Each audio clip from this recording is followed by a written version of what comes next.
السلام علیکم۔ کتابوں کی دنیا میں خوش آمدید۔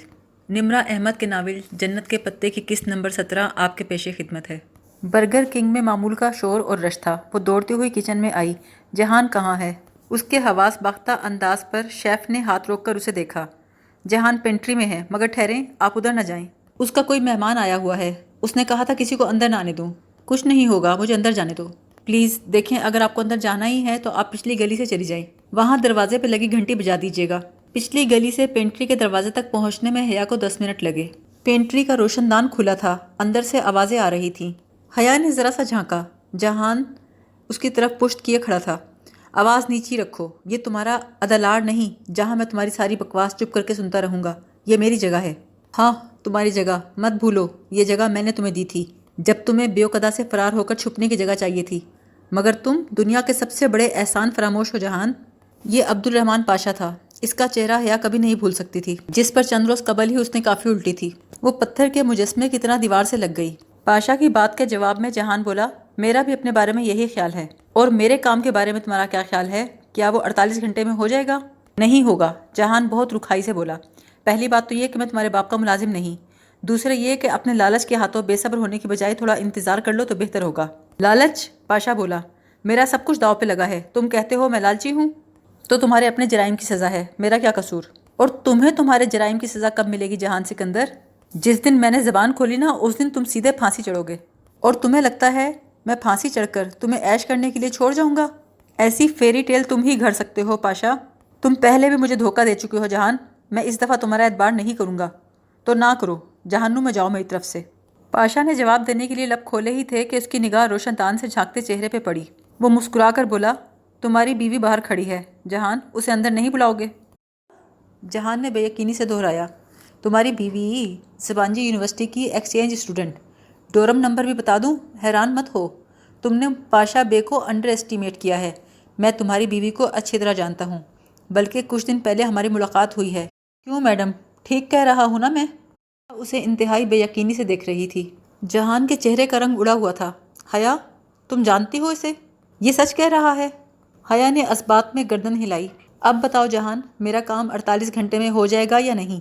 جہان نے آگے بڑھ کر پاشا کا گریبان پکڑ لیا۔ میں تمہارا کام کر دوں گا 48 گھنٹوں سے پہلے، لیکن اگر تم نے میری بیوی کو آنکھ اٹھا کر بھی دیکھا تو استنبول کے کتوں کو کھانے کے لیے تمہاری لاش بھی نہیں ملے گی۔ پاشا نے اپنا گریبان چھڑوایا۔ مجھے تمہاری بیوی سے کوئی مسئلہ نہیں ہے، نہ میں نے اسے پہلے کچھ کہا نہ اب کہوں گا۔ مجھے صرف اپنے کام سے غرض ہے۔ ہو جائے گا کام، گیٹ لاسٹ۔ پاشا نے اپنی کالر ٹھیک کیے اور بغیر کچھ کہے باہر نکل گیا۔ حیا پلک جھپکے بغیر جہان کو دیکھ رہی تھی۔ یہ وہی جہان تھا جو اسے کہتا تھا، میری لینڈ لیڈی نے خوب ہنگامہ کیا ہے، میں آج کل اسے چھپتا پھر رہا ہوں۔ یہاں کوئی عبد الرحمن پاشا نہیں ہے، یوں ہی کسی نے اپنے بارے میں افواہیں پھیلا رکھی ہیں۔ جہان نے اس سے اتنے جھوٹ بولے تھے؟ وہ 2 قدم چل کے اس کے پاس آیا۔ تم اسے کیسے جانتی ہو؟ مجھے نہیں پتا تم نے کیا سنا، مگر دیکھو ادھوری باتیں سنی ہیں تم نے۔ میرا اس آدمی سے کوئی تعلق نہیں ہے حیا، میری بات سنو، تمہیں مجھ پر اعتبار ہے نا؟ وہ کچھ کہنا چاہتا تھا، لیکن حیا سننے کو تیار نہ تھی۔ اسے اب جہان سکندر کی کسی بات پر اعتبار نہیں رہا تھا۔ وہ ایک دم مڑی اور سکوائر کی جانب بھاگی۔ خوف نے اسے گھیرا تھا، وہ بے اعتباری کے دکھ سے کہیں بڑا تھا۔ پاشا نے اسے مہرے کے طور پر استعمال کیا، بلیک میلنگ کے ہتھیار کے طور پر۔ یہ سب جرم کی دنیا کے ساتھی تھے، کرمنلز۔ اسے جلد از جلد پاکستان پہنچنا تھا۔ اس کا گھر دنیا میں اس کی واحد محفوظ پناہ گاہ تھی۔ حالے پہنچی تو حالے نے اس سے اس کے رونے کی وجہ بہت بار پوچھی۔ سامان پیک کرتی رہی۔ اسے اپنا آخری مہینہ پاکستان میں گزارنا تھا، نہ بیوقدا نہ لندن۔ پھر جولائی میں 2 دن کے لیے آ کر وہ کلیئرنس کرا لے گی۔ فلائٹ رات کو ملی۔ تب تک ہر مرحلے پر حالے نے اس کی بہت مدد کی۔ سیبانجی کو وہ ایسے چھوڑے گی اس نے کبھی نہیں سوچا تھا۔ سب کچھ ادھورا رہ گیا تھا۔ وہ لڑکا بھی کبھی نہیں ملا جو ڈی جے کو گڈ مارننگ کا جواب دیا کرتا تھا۔ وہ اس قدر ڈر گئی تھی کہ جلد سے جلد جانا چاہتی تھی۔ ایئرپورٹ پر بھی وہ بہت پریشان تھی۔ جب آفیسر نے اسے لیپ ٹاپ ہینڈ کیری میں رکھنے کو کہا تو وہ اڑ گئی۔ مجھے اتنا بھاری ہینڈ کیری نہیں اٹھانا۔ یہ اس کا آخری خراج تحسین تھا جو اس نے ڈی جے کو دیا۔ جب فلائٹ نے استنبول سے ٹیک آف کر لیا، اس کے دل کو ذرا سکون ملا۔ بس بہت ہو گئے ایڈونچر، بہت ہو گئے پزل۔ پزل کا سوچ کر وہ چوکی، اسے پرس کھولا۔ وہ سارا دن اتنا پریشان رہی تھی کہ اسے بھول ہی گئی تھی۔ نہ جانے اس میں کیا تھا۔ اس نے سیاہ مخمل کی ڈبیا کو کھولا۔ یہ ایک چھوٹی سی فلیش ڈرائیو تھی۔ اس کا سلور USB پلگ چمک رہا تھا۔ حیا نے اچنبھے سے الٹ پلٹ کر اسے دیکھا۔ اس میں کیا ہو سکتا ہے بھلا؟ تصویریں، ڈاکومنٹس، اس کے اندر جو کچھ بھی تھا وہ تب ہی کھلتا جب وہ اسے کسی کمپیوٹر سے منسلک کرتی، اور کمپیوٹر وہ تو اس نے ایئرپورٹ پر ہینڈ کیری میں رکھنے سے انکار کر دیا تھا۔ اب اس میں جو کچھ بھی تھا وہ گھر پہنچ کر ہی دیکھا جا سکتا تھا۔ اس نے فلیش ڈرائیو USB کو واپس ڈبیا میں رکھا اور احتیاط سے پرس کے اندرونی خانے میں رکھ دیا۔ صبح کے واقعات اور ہنگامہ خیزی نے اسے تھکا دیا تھا۔ جہان نے آج اسے بہت تکلیف دی تھی۔ اسے بے اعتباری کا دکھ زیادہ تھا یا خود کو جہان کے لیے بلیک میلنگ کا ہتھیار بنائے جانے کا خوف، وہ فیصلہ نہ کر سکی۔ البتہ ایک بات طے تھی، اگر پچھلے ان مہینوں میں اس نے کوئی درست فیصلہ کیا تھا تو سب سے بہتر فیصلہ پاکستان واپس جانے کا تھا۔ اپنے گھر، باپ اور بھائی کے تحفظ سے بڑھ کر کچھ نہیں ہوتا۔ اسے ترکی اب بھی پسند تھا، مگر ترکی کے لوگوں سے اسے خوف آنے لگا تھا۔ بس بہت ہو گئے ایڈونچرز، اس نے ہار مان لی تھی۔ شاید یہ جہان کے حق میں بھی بہتر تھا۔ اب کم از کم پاشا اسے حیا کی وجہ سے بلیک میل نہیں کر سکے گا۔ جہان سے ناراض ہونے کے باوجود بھی وہ اس کا بھلا ہی سوچ رہی تھی۔ عبد الرحمن اپنے اسٹڈی روم کی کھڑکی کے سامنے کھڑا گلی میں دیکھ رہا تھا۔ پتھریلی سڑک پر بگی سیاحوں کو لیے جا رہی تھی، ادالار کی سب سے شاہانہ سواری، مگر اسے کچھ بھی اچھا نہیں لگ رہا تھا۔ کھلے دروازے سے عائشہ اندر آئی۔ اس کے ہاتھ میں پرش پیالی تھی۔ ہلکی سی آواز کے ساتھ اس نے اسٹڈی ٹیبل پہ پیالی رکھی۔ عبد الرحمن، تمہاری کافی۔ عبد الرحمن نے گردن موڑ کر اسے دیکھا۔ عائشہ کی آنکھوں سے لگ رہا تھا کہ رو کر آئی ہے۔ اس کا مطلب ہے آنے نے اسے مطلع کر دیا تھا اور وہ دکھی تھی۔ میں امید کرتا ہوں عائشہ تم میرے ساتھ تعاون کرو گی۔ آنے کو ان کا بیٹا واپس مل رہا ہے، اس سے زیادہ خوشی ان کو کبھی نہیں مل سکتی۔ ان ماں بیٹے کے فیصلے میں ان کا ساتھ نہ دے کر تم ان کی خوشی ختم کر دو گی۔ مجھے یقین ہے تم ایسا ہرگز نہ کرو گی۔ عائشہ بولی، میں جانتی ہوں کہ مجھے اور بہارے کو وہیں رہنا ہے جہاں آنے کو رہنا ہے۔ اگر وہ ادلاڑ نہیں آ سکتا تو ضروری ہے کہ ہم سب یہاں سے چلے جائیں۔ میں رکاوٹ نہیں بنوں گی، میں نے پیکنگ کر لی ہے۔ کیا واقعی سب ویسا ہی ہوگا جیسا تم کہہ رہے تھے؟ ہاں عائشہ، تم جانتی ہو میں دھوکہ نہیں دے سکتا۔ ٹھیک ہے، میں بہارے کو سمجھا لوں گی، وہ کوئی مسئلہ نہیں کرے گی۔ ہم خاموشی سے ترکی سے چلے جائیں گے جیسا تم چاہتے ہو۔ جب وہ چلی گئی تو عبد الرحمن بولا، بہارے گل، کیا تم میز کے نیچے سے نکلنا پسند کرو گی؟ ٹیبل کے نیچے بیٹھی کان لگا کر باتیں سنتی ہوئی بہارے گل نے بے اختیار اپنی زبان دانتوں میں دبا لی۔ اللہ اللہ، وہ ہر بار کیوں پکڑی جاتی تھی؟ وہ تو بہت خاموشی سے آ کر میز کے نیچے چھپی تھی، مگر عبد الرحمن پھر بھی جان گیا تھا۔ بہارے گل، کیا کر رہی تھی تم؟ بس یہ دیکھ رہی تھی کہ تمہاری میز نیچے سے کیسی لگتی ہے۔ جھاڑتی ہوئی اٹھی۔ میں ادھر بیٹھ جاؤں؟ بہارے نے ریوالونگ چیئر کی طرف اشارہ کیا جس کے ساتھ ہی عبد الرحمن کھڑا تھا۔ جب حیا ادھر تھی تو یہیں بیٹھ کر اپنے پزل باکس پہ غور کرتی تھی۔ وہ چلی گئی ہے اپنے ملک۔ مگر کیوں؟ اس نے بتایا بھی نہیں۔ اس نے تو میرا نیکلس خریدنا تھا، میں اسے فون کروں؟ نہیں بہارے، بالکل نہیں، اب تم اس سے کوئی رابطہ نہیں رکھو گی، سمجھی؟ وہ تھوڑا سا ڈری، پھر بولی، کیا ہم کہیں جا رہے ہیں؟ میں نے کچھ نہیں سنا، بس خود بخود تھوڑا سا سنائی دے رہا تھا۔ تمہارا خود بخود میں بہت اچھی طرح سمجھتا ہوں۔ بہارے، میری بات غور سے سنو۔ بعض دفعہ انسان کو اپنا گھر، شہر، ملک سب چھوڑنا پڑتا ہے، قربانی دینی پڑتی ہے۔ میں تمہارے انکل کو واپس لے آیا ہوں، وہ اب تمہارے ساتھ رہے گا، مگر اس کی مجبوری یہ ہے وہ ادلاڑ نہیں رہ سکتا، اس لیے اس نے ایک دوسرے ملک میں تم سب کے رہنے کا انتظام کیا ہے، وہ ادھر ہی ہے۔ عائشہ اور آنے کے لیے گھر سیٹ کروا رہا ہے، اسی ہفتے تم لوگوں نے جانا ہے۔ اور پلیز نہ تم رو گی، نہ شور ڈالو گی، نہ مجھے تنگ کرو گی۔ یہ رہا تمہارا پاسپورٹ۔ بہارے نے بے دلی سے پاسپورٹ کھولا، اندر اس کی تصویر لگی ہوئی تھی۔ ہم یہاں کیوں نہیں رہ سکتے؟ کوئی سوال نہیں کرو گی تم، سنا تم نے؟ عبد الرحمن، میرا نام غلط لکھا گیا ہے، حنا کریم، یہ میرا نام تو نہیں ہے، اب یہی تمہارا نام ہے۔ بہارے اداس ہونے کے ساتھ ساتھ حیرت زدہ بھی ہوئی۔ اور ایک آخری بات، وہ اس کی طرف مڑا، میں تمہارے ساتھ نہیں جاؤں گا۔ تم ہمارے ساتھ نہیں رہو گے؟ بہارے گل ہر چیز چھوڑ سکتی تھی، سفید محل، ادالار، ترکی، اپنا نام و شناخت، مگر اس آخری بات نے تو اس کی سانس ہی روک دی تھی۔ وہ اسی طرح غصیلے انداز سے بولا، نہیں، اور تم کوئی رونا نہیں ڈالو گی، مگر تم ہمیں ایسے نہیں چھوڑ سکتے، تمہیں میری ضرورت ہے۔ مجھے تمہاری کوئی ضرورت نہیں ہے، وہ برہمی سے کہتا ہوا باہر نکل گیا۔ عبد الرحمن نے بہارے کا دل ہی توڑ دیا۔ عبد الرحمن کو اس کی ضرورت تھی، تبھی تو اس نے وعدہ لیا تھا کہ اگر وہ مر گیا تو بہارے اسے جنازہ دے گی، اس کا ساتھ کبھی نہ چھوڑے گی، چاہے پورا ترکی چھوڑ دے، بہارے گل اسے اون کرے گی۔ اس نے اپنے کمر سے بندھے گلابی پرس کو کھولا اور پاسپورٹ اس میں ڈال دیا۔ عبد الرحمن کا اپنا دل بھی بہت دکھی تھا۔ ان دونوں بہنوں کو اس کی وجہ سے اتنی تکلیف اٹھانا پڑے گی اس نے کبھی نہیں چاہا تھا۔ وہ جانتا تھا یہ سب اس کے کاموں کی وجہ سے ہوا، مگر پھر بھی وہ بے قصور تھا۔ بہارے سے سختی اور سرد موہری سے بات کر کے اس نے اپنے تئیں ان کی روانگی کو آسان بنانے کی کوشش کی تھی۔ شاید ایسا کرنے سے بہارے اسے محبت کرنا چھوڑ دے اور جلدی اسے بھول جائے۔ امید ہے عائشہ اسے سنبھال لے گی۔ اس اداس ماحول میں صرف آنے خوش تھیں۔ انہیں بہت مدت بعد اپنا بیٹا مل رہا تھا۔ وہ خوشی خوشی تیاری میں لگی ہوئی تھیں۔ حیا کے پاکستان آنے کی خبر ملی تو زارا اس سے ملنے آئی۔ اتنے عرصے میں حیا تو زارا کو جیسے بھول ہی گئی تھی۔ اب دونوں مل کر بیٹھیں تو ترکی کی باتیں ہونے لگیں۔ بس یہی وہ موضوع تھا جس پر وہ زارا سے بات کر سکتی تھی۔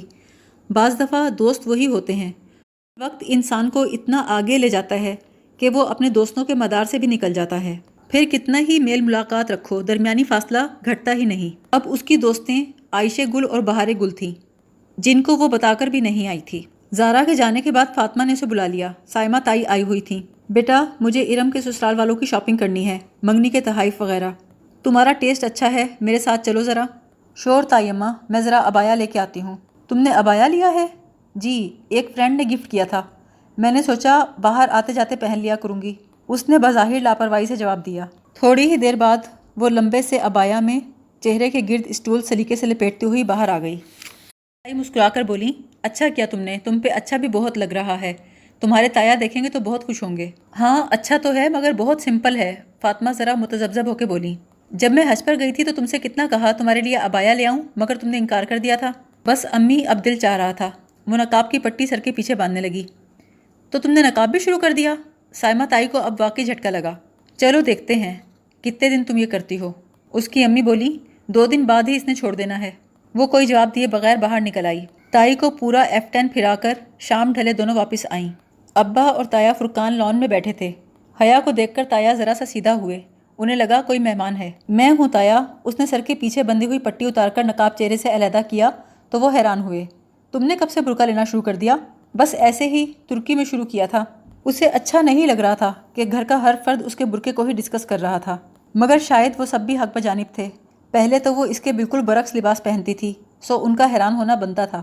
اپنے کمرے میں آ کر اس نے لیپ ٹاپ آن کر کے بیڈ پر رکھا، پرس میں سے مخملی ڈبی نکالی، فلیش ڈرائیو کا پلگ لیپ ٹاپ میں لگایا۔